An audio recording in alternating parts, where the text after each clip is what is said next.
believe it. Like, So, honestly, it's been quite something. And apparently, y'all really like Sallow.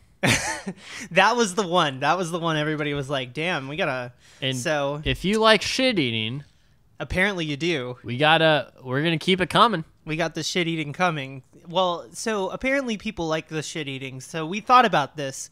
We deliberated all week. We want. Okay, listen. A lot of podcasts are going to sit down and they're going to record like 3-4 sessions at a time. They're going to be like, we watched all these movies. We sat down. We're going to talk about all these movies. But we were like, no, we're going to be a different podcast than that. We're going to stay current. We got to stay with the times and what people are talking about right now. So we've been like waiting until we get a little bit of the reaction of the previous episode before we do the next one, so that we can have a little bit of the tingle of like interaction, right? Yeah. So last episode we talked about Sallow, or 120 Days of Sodom. This is Your Take is Excrement, by the way, the podcast where I show Neo horrible movies for fun. And last time we talked about Sallow, which is a movie that has children eating shit in it. Mm-hmm. And everybody just, pardon the pun, went ape shit. They screamed themselves. Yeah, they really liked it. So we were like, well, clearly the unifying factor here is shit. It's either that or fascism, and let's just stick with shit. It's better than fascism. Well, so the funny thing is we actually got it down to those two common denominators. We were like, fascism and like authoritarianism and shit are the two big highlights, right? So we watched a couple of movies for the podcast because of that reaction. So this is going to be one of them. But so this one we were like, shit, well, obviously we got to talk about Pink Flamingos. And next episode we were like, anti-authority, we got to talk about the devil. Like the most anti-fascist movie. We need to stop spoiling our episodes before they come out. Why? People want to know. It teases them. They get excited. But that's why I do the teasers. Think about it. Think about 20 years from now when you are much older. People are going to be listening back through this podcast starting at episode 1, and they're just going to see the whole lineage, and they're going to pick and choose the ones they want to listen to. Why would you do that? Just watch them all.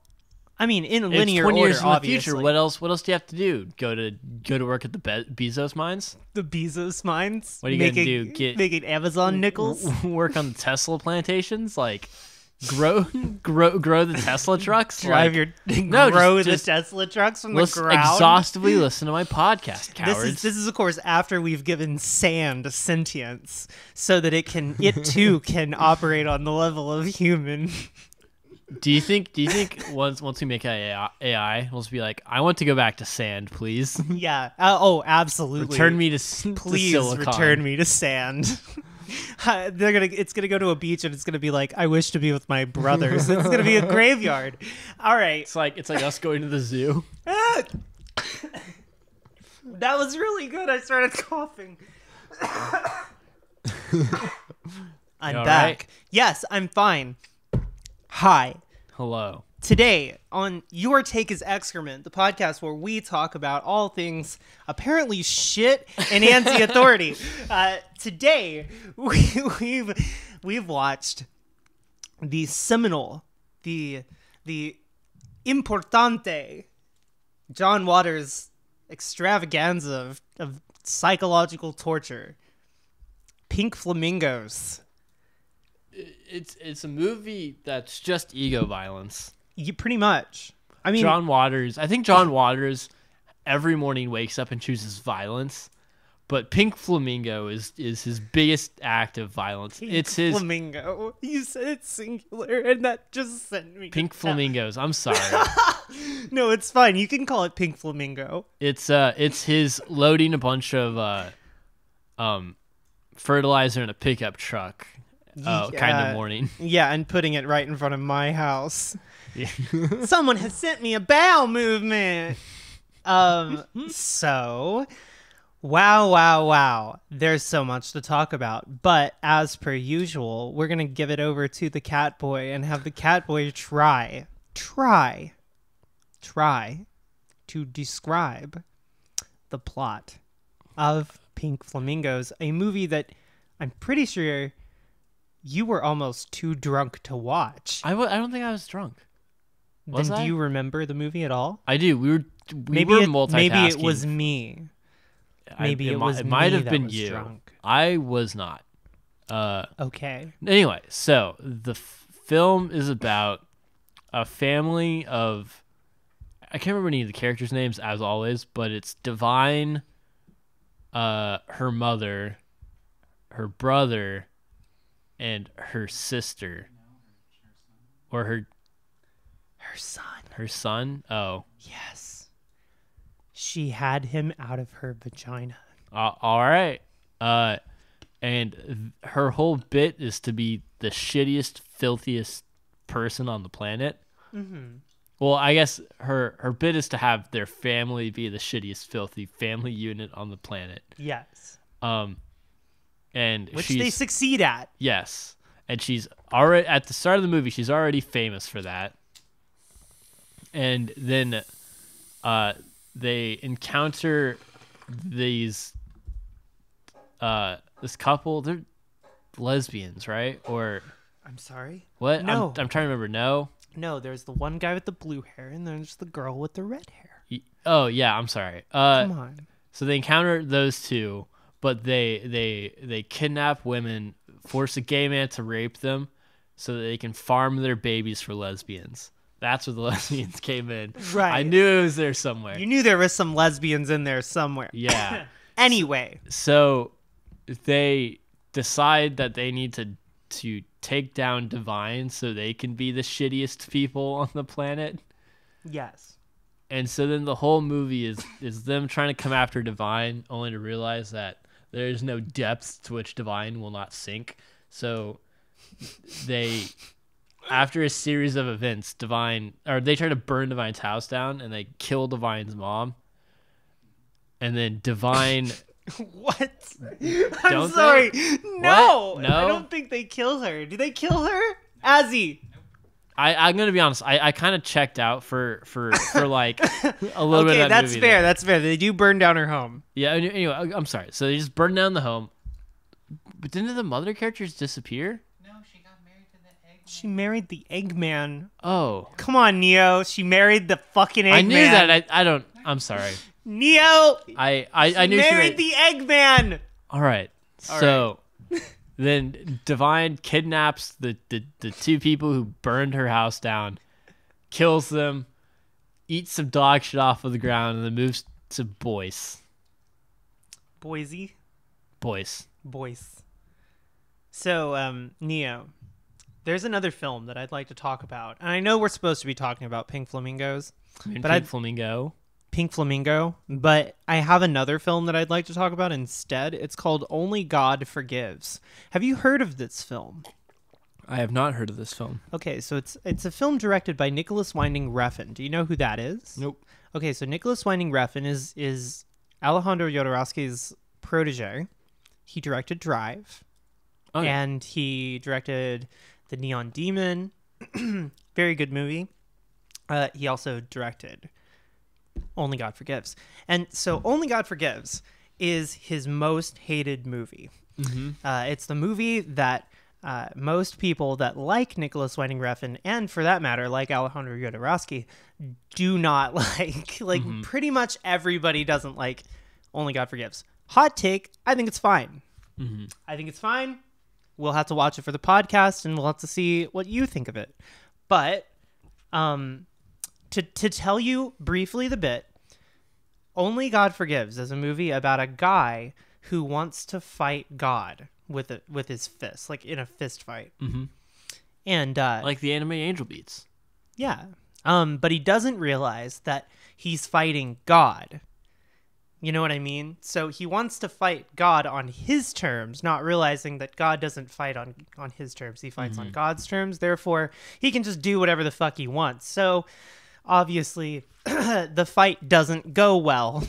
Mm-hmm. And Ryan Gosling is the main character, and it goes very poorly for Ryan Gosling's character in the movie because he didn't know he was fighting God. Pink Flamingos is a movie about the marbles two assholes who decide to fight God, not realizing that the god of shit will actually kill them. Yeah. And it is the ultimate don't fuck with queer people movie. It's also the ultimate don't fuck with insane queer people movie.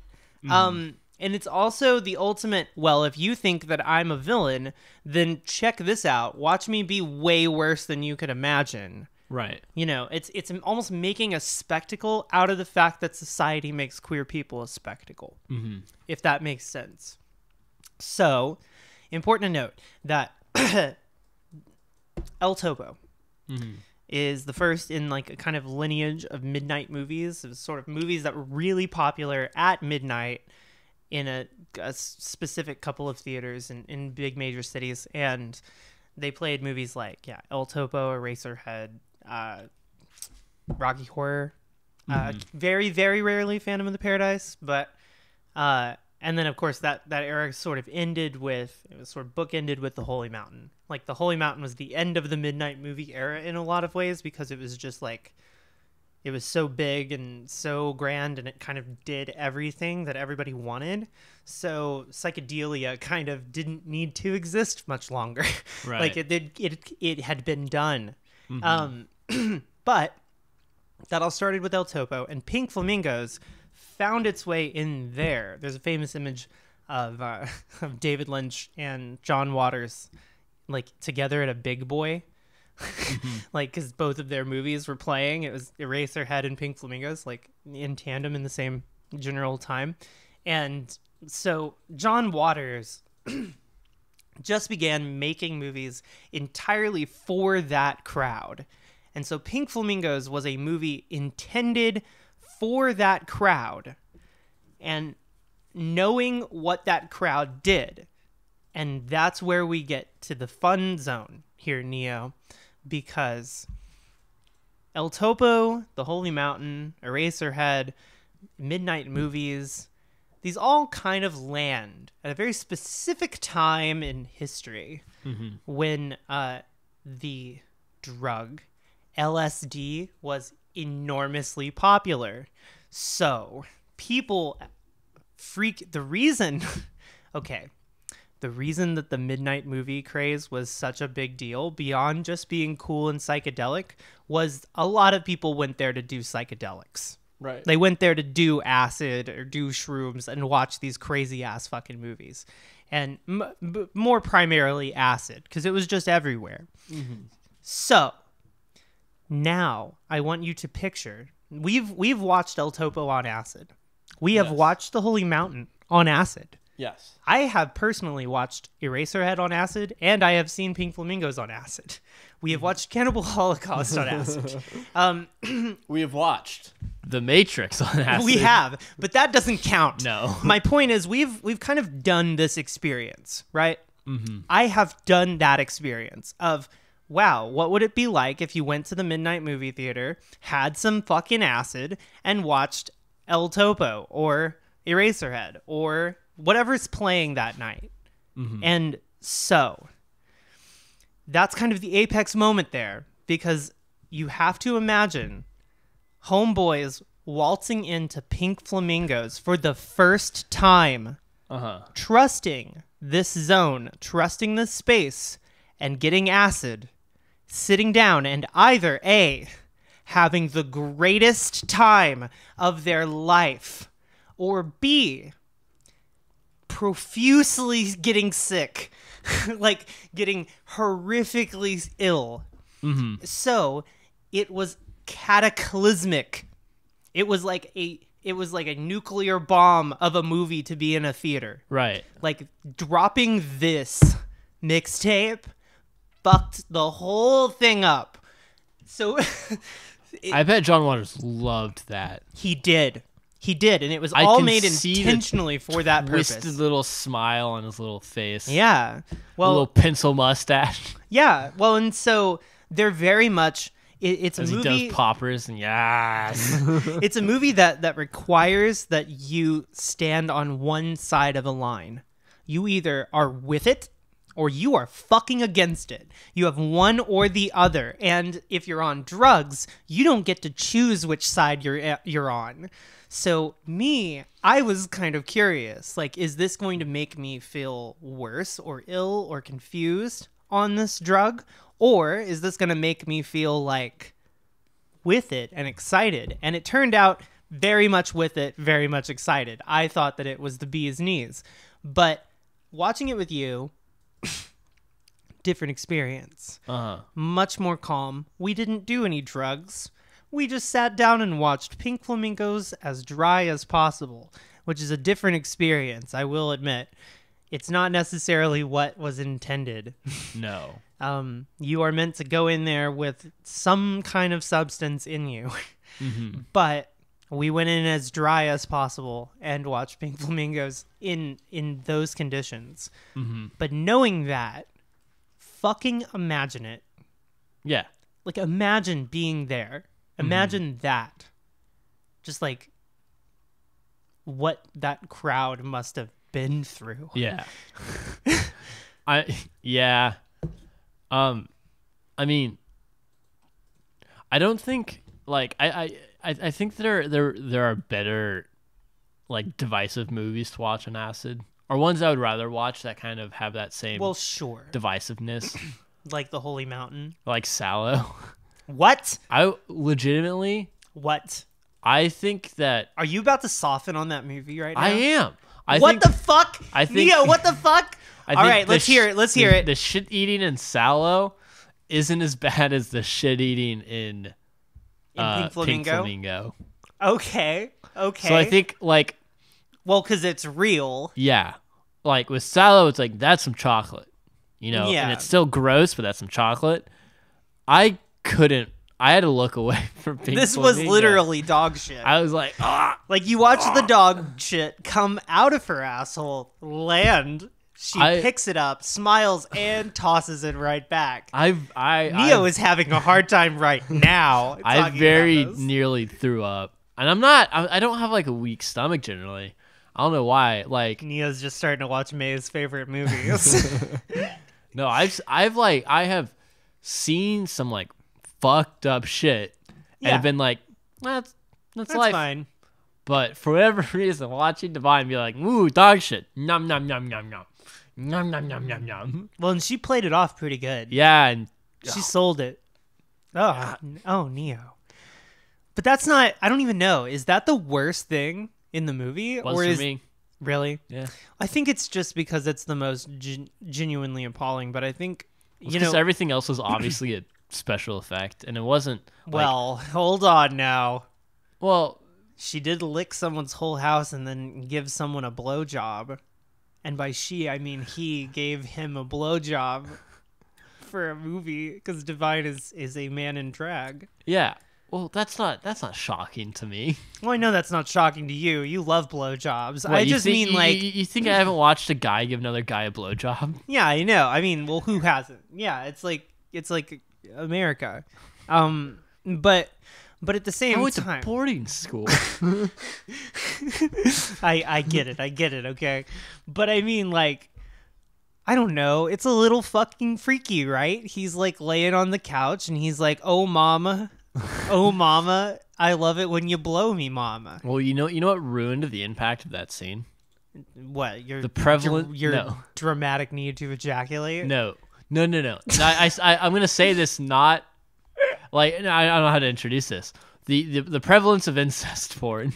Okay, that's fair. Oh yeah, I mean, like think of nowadays, think in the last 5 years. It's like you pop onto Pornhub. My stepmother fucked my balls. Exactly. Like I don't want that shit. I don't want to think about incest. But it's like it's all like straight normal porn these days is just like, oh no, stepbrother. It's as close to queer as possible without being queer. They're like, well, we can't do queer stuff, so how about we do incest. Right? That's close. Yeah, and so it's like I don't like it. But you know that it's ruined the impact of I will say that's true. If you go back years and years and years ago, this would have been way more shocking Of than course. it is now. Yeah. Like nowadays, this is kind of like, okay, it's a shitty movie with a bunch of gross shit I've seen before in it. John Waters, in this one aspect, has been defeated by the straight porn machine. Yeah. And that is yeah. tragic. Well, but isn't that ultimately kind of weirdly the point, is that straight world is almost more disgusting? I think that's actually what Pink Flamingos is about, because ultimately Divine is wholesome. Disgusting, but wholesome. Well, The marbles are assholes. Yeah. And they deserve to die. Yeah. And that's kind of the thing. They're the straights. Well, the straights trying to co-opt queer shit and try to be villainous. Like, it is a different kind of villainy. I think most of the point of the film, like most of the points the film is trying to make, is shown. Excuse me. Is shown through the marbles. Yeah. Where it's like I don't think any of the Divine scenes. I mean, there's a little bit of social commentary, like the one scene where she's walking through Baltimore in full drag. But other than that, like I don't think he has any like really big takes with Divine. I think a lot of his big takes about how he looks at the world is shown through the marbles. Well, I'm going to disagree, but that's just because I have takes. So let's talk about those. The end of the movie is about the media's relationship with queer culture in a time where that had never been talked about. Right. So there's a moment very clearly where they're interrogating Divine, knowing she's about to murder somebody, and they're just, like glamorizing it, because that's kind of the way the media does do queer shit with murder. Right. Queer shit and murder often are glamorized in tandem. Cough, cough, cough, Jeffrey Dahmer. I mean, cough, cough, cough, fucking John Wayne Gacy too. Yeah.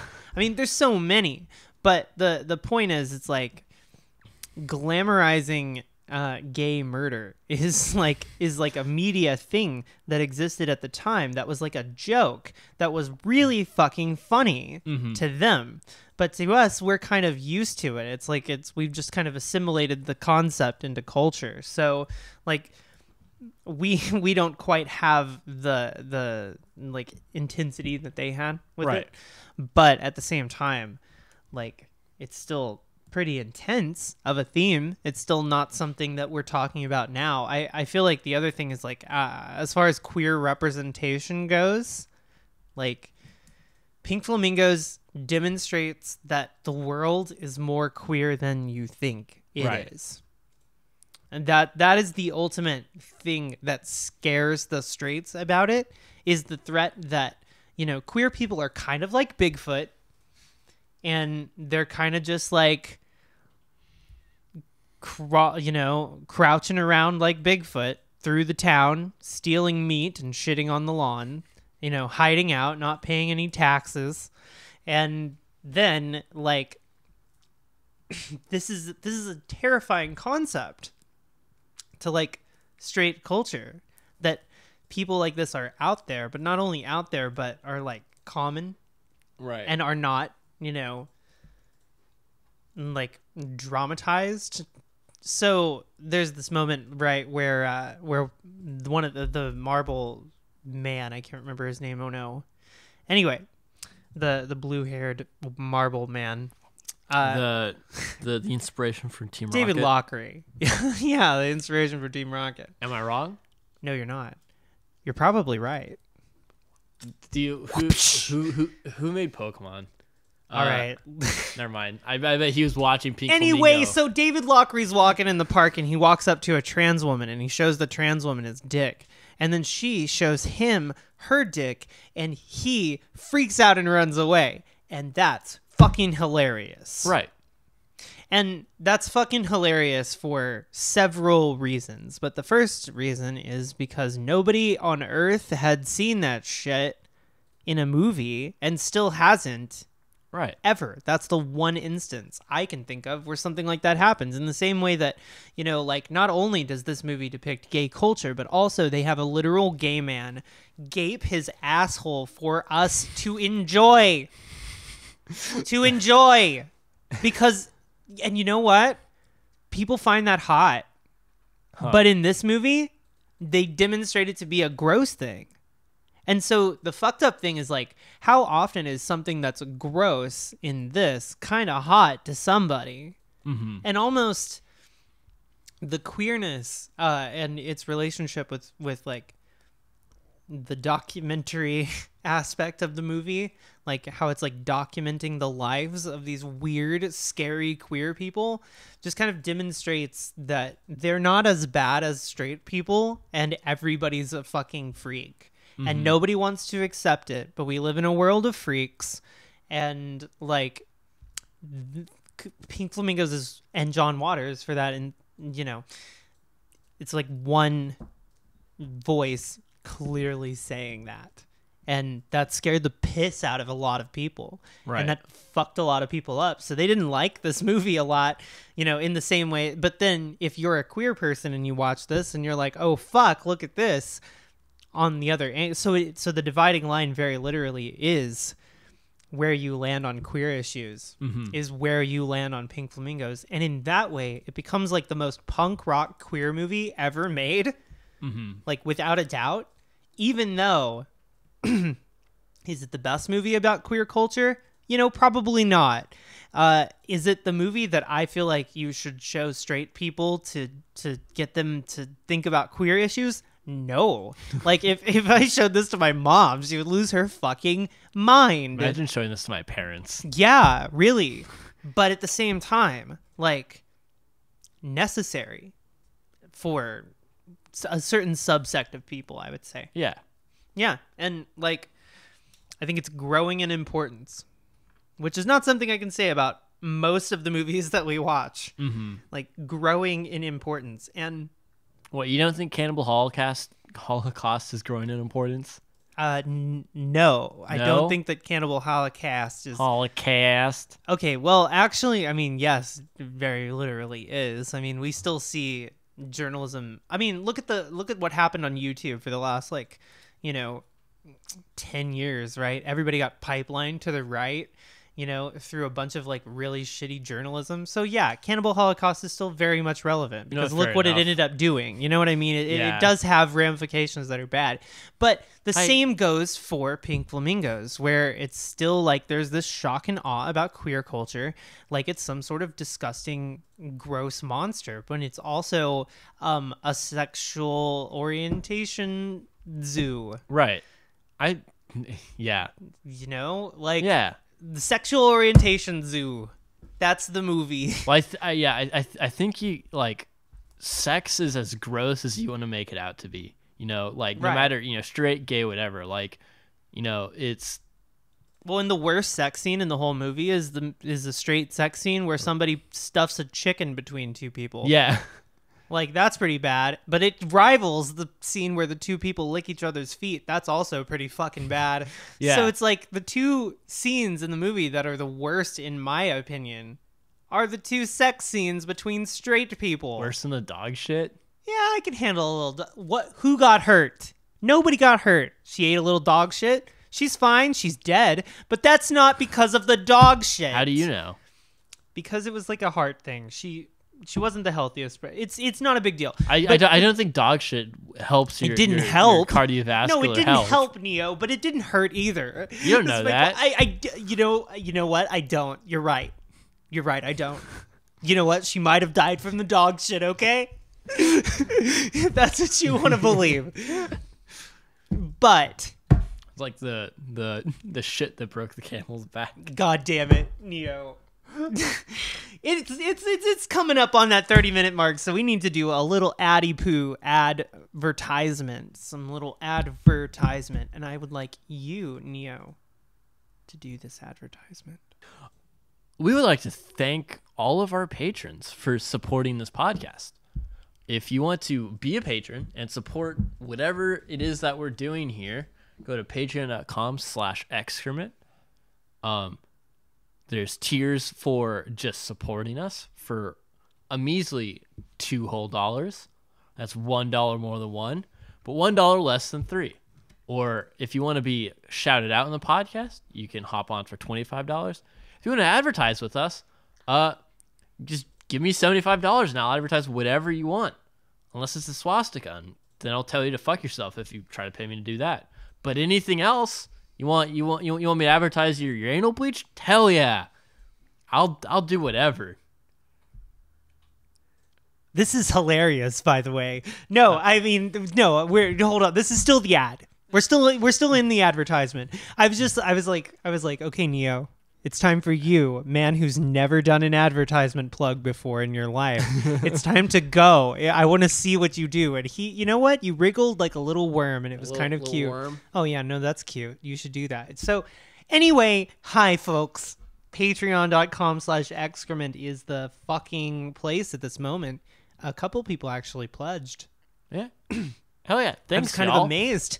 Yeah, thank you. Thanks, big gang. fucking big ups. Excrement gang. But yeah, we are willing to advertise on you and for you. And now we do have a pretty sizable audience. So if that's something you want to do, go ahead and do it. That would be fucking sweet. And also just like, batteries is currently our expense, like our big expense. Batteries and coffee. So like $2 if you want to throw us $2, like that super duper helps. Just making sure that the lights stay on and we keep uploading weekly. And we are dedicating like a lot of time to this too. So it every dollar like super counts and helps. And mostly this is like Neo is running this one because I'm like, I'm a YouTuber, so I'm like busy. Yeah. But Neo's taking care of it, and he deserves $1 for all this work that he's doing. Because like whole dollar. He has single-handedly brought this podcast to you. Like he edits these episodes, he puts all this together, and that's a lot of work for him. And I think he deserves to be paid for that work. So like, please consider pledging on Patreon to my boy Neo here, and our podcast. So we can keep on keeping on. Now, let's talk about shit some more. What do you think? Hell yeah. Does that sound fun? All right. Excrement. So I feel like people are going to make the accusation that we talked about the shit too much. Because in the Sallow episode, the one big complaint I saw was that we talked about the shit too much. We didn't talk enough about the political ramifications. We talked too much about the shit. Now, I've listened to that podcast back, and I'm going to say, fuck you, no. We talked about the politics quite enough, actually. I still love you, though. Yes, of course. But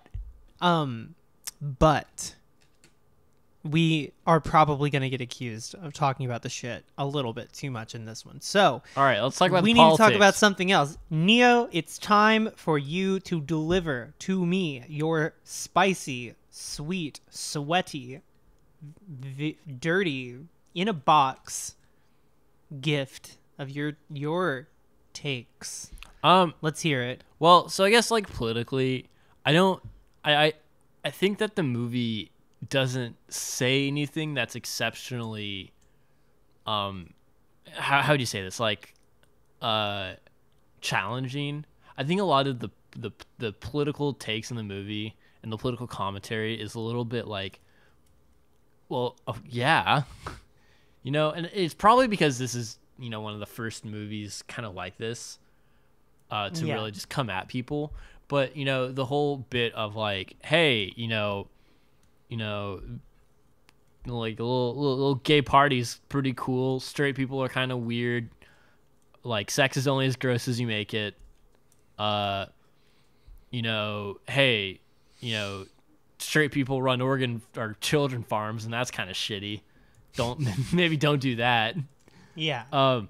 They're all kind of like, now in 2021, they're kind of like, they're not wrong takes. They're just kind of, well, yeah, John. Cops are bad. Yeah. Yeah. And I love a cop getting cannibalized.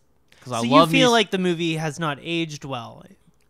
Yeah, well, actually, literally, I had this take in my head where it's like this. I was literally just gonna say, I don't feel like this movie has aged as well as it could have, and then you went on this whole bit about how you think this movie is more important now than ever, and then I literally was like, all right, well, let's just toss that take out. I'm not gonna bring that take up. You can bring the take up, and I think that's I would even call it fair, because like to one person, I think.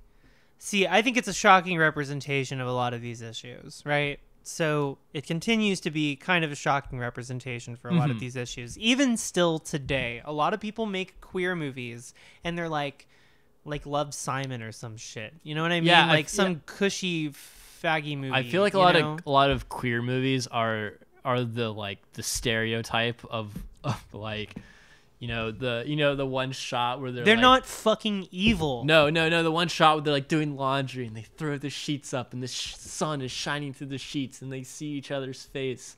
And Oh, then yeah. the music swells. Well, and exactly. It's kind of like, it's like, no, gay people fuck and they steal shit and they do drugs And the cops come after them and exactly, and it's a big fucking mess and they cannibalize, they'll fucking kill and eat the cops. you know what movie has that same point What? but to a much lesser degree? What's and you're that, gonna want to Neo? reach across the table and hit me for saying this, but V for Vendetta.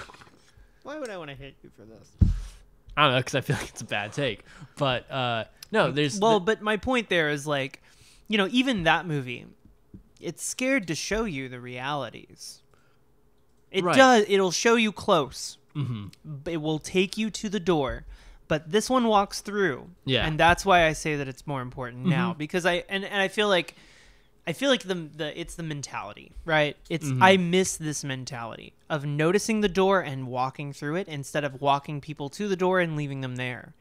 And so I feel like walk them through the fucking door of queerness. Let it be gross. Let it be fucked up. Let it be weird. Let the politics be as radical and fucky as they actually are, like IRL, and just make it fucking real for people. Right. And so while I agree that I think if you're just like a sassy queer person and you're just vibing, is this movie telling you anything you don't know? No. It's agreeing with you though. Right. But in a time where no one agreed with this idea, this movie agreed. Well, yeah, and that's why like I think this movie's really important, because I feel like Yeah. even with my limited knowledge of this kind of overarching like genre of films, or this like class of films, Yeah. like it is such a seminal, like, important work. So I'm not Sure. like in all my takes, I'm not trying to say Yeah. it's not, because I definitely You're more just saying like what have you learned by watching this? Probably not a whole lot. yeah, and In comparison to like what your parents would learn if they watched this, Yeah. probably a lot more. well, and a lot of things they don't want to know. I don't want to say this as a negative connotation, but it's kind of like that thing in English class where you don't read like necessarily the greatest piece of literature in a genre, but you read the first. At least You read the one that like marks the yeah. the So moment. like reading Beowulf, I think my English teacher was like, yeah, this isn't the best Norse work we have in my opinion, but it's the It's important most one. representational. Yeah. So Yeah. I feel like Pink Flamingo is that, where it's Sure. it's just like just Well, kind it's of not even the best John Waters movie. right. And that's the fucky thing about it, right? Like, we watched Serial Mom, and I think genuinely you enjoyed that about 1,000 times more than really this. enjoyed Serial Mom, but that was a lot less gay. But Are you sure? I mean, it was about a fucking serial killer. That's pretty gay. Come on. Yeah. No, you're right. I mean, but it was very much the same idea, takedown of the nuclear American family. Yeah. Well, and I think the reason, because I was gonna bring this up actually, I was like ramping up to it. But I think the reason I like Serial Mom, I have hair in my mouth. Yeah. Thank I don't you know for if telling it's the a people. cat at home. hair or my hair. Probably yours. I think it's. I cat can't hair. wait to hear what your point is going to be. No, yeah, my point is I feel like Serial Mom works better as a film, and I feel like a lot of my critiques of the film structure of Doom Generation can be applied to Pink Flamingos, because I feel like it is to some degree. It's just kind of like a bunch of scenes like stapled together without a whole lot of through line. Right. Well, and it's like Serial Mom is kind of like a movie that brings about a significant touchiness that just about anybody has to ask themselves about, right? Like, you have to morally sit there and ask yourself how you feel about this serial killer and if you like her or if you don't. And that's a genuine challenge. Right. In Pink Flamingos, it's like, okay, I like Divine. I support Divine. I even worship the ground she walks on. So what am I to be challenged by there? If I'm meant to love her and I'm, the biggest challenge is the dog shit, but I mean, like, eating dog shit doesn't make me not love somebody. And I think that's kind of the point. Right. But also, well, we all know someone who ate dog shit on a dare. What? Anyway, the point is, I think that the Serial Mom genuinely challenges a cultural concept where Pink Flamingos also does, but if you're the subsect of people that agree with it, it's just going to give you exactly the thing you already know and already accept. I think it's because Pink Flamingos is trying to present truth. And Pink Flamingos isn't trying to ask you a question; it's making a statement. Right. It's saying this is my opinion as a director. It's expressing truth. Yeah. Whereas Serial Mom kind of does both, where it expresses a truthful narrative, but also ends with the question or has the question in the entire film of like, is this justified or what do you think of this? But I also think, to an extent, and I don't mean this as a cop-out, and it's going to come across as a cop-out. I want to bring it back to the very main point that this movie, it really wasn't meant to be analyzed 40 years later, politically, by two faggots. It was supposed to be watched by a bunch of idiots on acid in a theater, puking their guts out all over themselves. That's what it was meant for. If I was on acid, I 100% would have thrown up during this movie. Okay. Well, and so like, that's who it's made for. That's the thing. It's not really made to be analyzed in such a detailed way. So asking so much of it is like kind of a thing that I think I struggle with. Like, I can't ask more of it. I can only say, yeah, it expresses a truth. And expressing a truth is enough. But if you're somebody who's pretty much ingrained in queer life and you know all this shit and you've seen all this shit before, this isn't really all that shocking, really. And it's not all that challenging. And I think that's fair to say. Right. Yeah. Disturbing? Yeah. Yes. Yes. Okay. Got it. Yes. Well, the shit eating. Like, you were talking about how for you the really disturbing scenes are the straight sex scenes. Yeah. For me, like, I don't know. It was just kind of like, oh, well, that's a scene. For me, just like literally the one disturbing part was the dog shit. Yeah. Well, I think that maybe that's because I'm fresh off of Sallow, but I think that like says everything, right? That you're like saying, oh, the thing that disturbs you the most, May, is the straight sex scenes, and it's like, what the you're right, but god damn it, you're right. But that's the thing, right? That the movie works in that way axiomatically for me, whereas for you it doesn't, because it like, that's not something that shocks you quite as much as it shocks me. Yeah. Well, maybe it's because I have trauma associated with it. So like, yeah. So like being big brain with John Waters there, we're both people probably have sexual trauma associated with straightness. He's making a movie where he's depicting straight sex to be the most horrific thing imaginable to demonstrate that in a way that's supposed to be funny, but is accidentally very serious to me. Right. And so that's how it gets me. But how it gets you is literally the viscera of somebody eating shit. Yeah. And there you go. What the fuck? So I have met John Waters. I'm just gonna throw that out there. Icon. What a king. Yeah. Here's the things I remember about John Waters. When I met him, there was a group of people. One person pulled out their cell phone, and he pointed at the person who pulled out their cell phone, and he said, excuse me, I think they told you when you came in that you were not allowed to pull your cell phone out, so I am going to need you to put your phone back in your pocket now. And we all got really silent as the guy slowly put his phone back in his pocket. And John was like, thank you. Anyway, and went right back into what he was doing. But it was just like, he was old. I don't know. Maybe he doesn't like it when people take pictures of him. I don't know. But he was like, I don't want people taking pictures of me. You know, it's like... Sassy. I like to be behind the camera. Exactly. He's a sassy bitch of a man, but he was wearing this like purple suit. It was fucking fire. Anyway, John Waters is a man. He's a man, oh man, isn't he? He was kind of hot a long time ago. Not anymore. No. Now he's old as fuck. Does he still rock the pencil mustache? He does.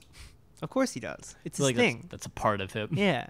Yeah. I feel like if it dies, he dies. Yeah, exactly. It's kind of, it's his Horcrux or whatever. Yeah. It's like someone just to stab him and he's like, that's not gonna work, and they pull out like a razor and he's like, oh no. Well, and so the thing about John Waters and his movies is that Multiple Maniacs is like one of his first things, and that movie, I once watched that movie on drugs. And which drug, May? LSD. And you me doing acid? Listen. What? All right. So I watched the movie, but the thing that you learn when you do drugs and watch that movie is that everyone else in the movie is also on acid. Everyone in the movie is on acid. Mm-hmm. So you're like, whoa, holy shit. And it's like they even look at the camera a lot, which is usually a mistake, but you'll notice in queer movies this is like a commonality where they look at the camera. Uh-huh. I mean, it happens in Pink Flamingos quite a bit. It happens in Multiple Maniacs. There's a lot of like breaking the fourth wall in Rocky Horror and Phantom of the Paradise and stuff like that. And that's like a dimensionality thing, and it affects you when you're on acid. So it feels like the movie is in on some kind of joke with you. And right. So that was kind of the big thing that I learned watching the movie was that, this movie is very literally in on some kind of weird 70s joke about queerness and drugs and hyper awareness. Mm-hmm. And that's kind of the weird thing, I think. While somebody would say that Pink Flamingos is sloppy and shitty, shoddy made on stolen film, piece of crap, starring bad actors. Yeah, of course. And like starring bad actors, made for very little money, like total mistake of a movie. It has this awareness and this hyper awareness. It's in every single scene. It's this detailed, like I am trying to say something with every single moment. So even though they didn't have the mind, I suppose, to think, oh fuck, we could edit this, so they just shot every scene as a flat master shot and then zoomed in and then zoomed out and then zoomed into somebody else and then zoomed back. Like they didn't think to have that, but yet in doing so there's an intentionality that's demonstrated, and it's almost like you trust the camera, because the camera knows what you're going through. Right. And so the weird thing about John Waters movies is that while they express villainy, they are trustworthy. Mm-hmm. And that is my most profound statement about John Waters, is that he is a trustworthy filmmaker. Which is a weird thing to say, about somebody who makes movies about people who eat shit. Was John Waters the one who spiked a bunch of people with acid, or was that Jodorowsky? That was Jodorowsky. Although, I mean, well, when asked, John Waters is pretty openly like, "Yeah, of course we were on acid. Are you kidding me?" Yeah. He's like, "Yeah, of course we were. Everybody was," and it's so plain and obvious to see. Like Multiple Maniacs has so many like weirdo religious takes too, and there's like this scene where Divine plays a woman, like a cis woman, and she goes into a church and fucks a woman in the church as a lesbian. So it's like it is a straight scene, but it's a lesbian scene in a church, which is just like whoa at the time. And of course it's shot by someone who clearly has done a fuckload of acid, so they're showing you the details of this in a way that like speaks to a hilarious viscera that just like, I don't know, it's one of those things where when I was like 18 and I watched this movie for the first time, I was appalled and shocked by it, but I also thought that it was ultimately kind of a bad movie. I was like, this is kind of a bad movie, ha ha ha. It like The Room. And then as I grew older, I realized, no, this is a movie that pulls shit out of me. It pulls shit out of people, and just like all of his movies do. And they're also kind of weirdly trustworthy. They guide you delicately right to the fucking worst shit, and are just like, what do you think? And a lot of movies don't do that. A lot of movies won't show you straight sex and ask you, like, what do you think of this? Like show you some visceral straight sex, or in the same way that it shows like an incest blowjob, and it's just like, what do you think of this? Yeah, here's some shit eating, what do you think? And y'all will love this in 40 fucking years. Yeah, and you know what? It's so loved that its legacy stands the test of time more than the movie itself, is my argument. I think it exists in pornography now. Pink Flamingos lives in pornography. Pink Flamingos lives in all the smut and guru you've ever seen. It's in all of it. It is like a seminal work of smut. It invented filth. This fucking invented filth. And filth is my politics. Filth is my life. Exactly. So like, I love this movie. I think that this movie does exactly what God intended. I have no complaints. I understand. I think I've mostly heard the criticisms, but Neo, it is time. It is time for you to choose what shit. Where are we putting this? What do you think? Do you like the movie? I think we have to put it in the good shit pile. Well, do you like it? I mean, what do you think? Just because I'm making an argument for how important it is to me, that doesn't necessarily mean that it's important to you. So if it isn't, you're allowed to say no. I know. Well, I did say no as Sallow. So, but then you turned around on it. Wait, is it still out? Where are we at with that? God damn. I'll answer your question with the question. Okay. You decide. Me decide? No. What the fuck? Go back and listen. The Matrix isn't out yet, Neo. Go back and listen to the Sallow episode. Okay. No, but I do think that I'm gonna put it in my good shit pile. I think it's seminal and important. I feel like it's like the baseline for a lot of things. Yeah. Despite the parts I don't like with it, I do think it's an important film. And I will also say, we should probably watch a film that you don't like, so then one of these days. Yeah, we can have something to be like, wow, fuck this movie.